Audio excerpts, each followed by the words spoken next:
ডেঙ্গুর হটস্পট এখন বরগুনা জেলা। পর্যাপ্ত বরাদ্দ না থাকায় মশার ওষুধ ছিটানো যাচ্ছে না, এগুচ্ছে না পরিষ্কার পরিচ্ছন্নতার কাজ।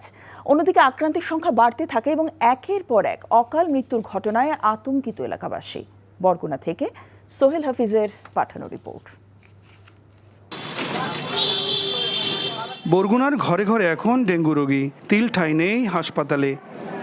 বিশেষজ্ঞদের মতে ডেঙ্গুর প্রাদুর্ভাব কমাতে এখন প্রধান কাজ মশক নিধন।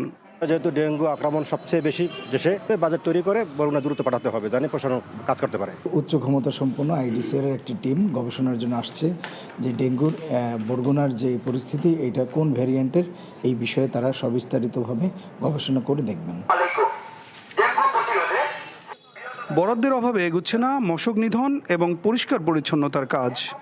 পৌরসভার কার্যক্রম এটা আমরা চালিয়ে যাচ্ছি এবং পরিষ্কার পরিচ্ছন্নতা কার্যক্রম এবং একই সাথে আমাদের মশার ওষুধ ছিটানো, দুইটা কার্যক্রমে আমরা সমানভাবে চালিয়ে যাচ্ছি। জনগণকে সচেতন করার জন্য আমরা পর্যাপ্ত পরিমাণ মাইকিং করছি এবং আজকে প্রত্যেকটি ওয়ার্ডের প্রতিটি বাড়িতে আমাদের স্বেচ্ছাসেবক দল যাবে। সারা দেশের 1/3 ডেঙ্গু রোগী শনাক্ত হয়েছে বরগুনা জেলায়। গত 24 ঘন্টায় এই জেলায় আক্রান্ত হয়ে ভর্তি হয়েছে 79 জন। সরকারি হিসেবে এ পর্যন্ত মৃতের সংখ্যা 5 জন, তবে বেসরকারি হিসেবে এ সংখ্যা আরও বেশি। সোহেল হাফিজ, এনটিভি নিউজ, বরগুনা। বান্ডেল থাকলে প্রতি সেনমানিতে টাকা বাঁচবে। বিকাশ সেনমানি বান্ডেল কিনে জিতুন প্রতি লেনদেনে।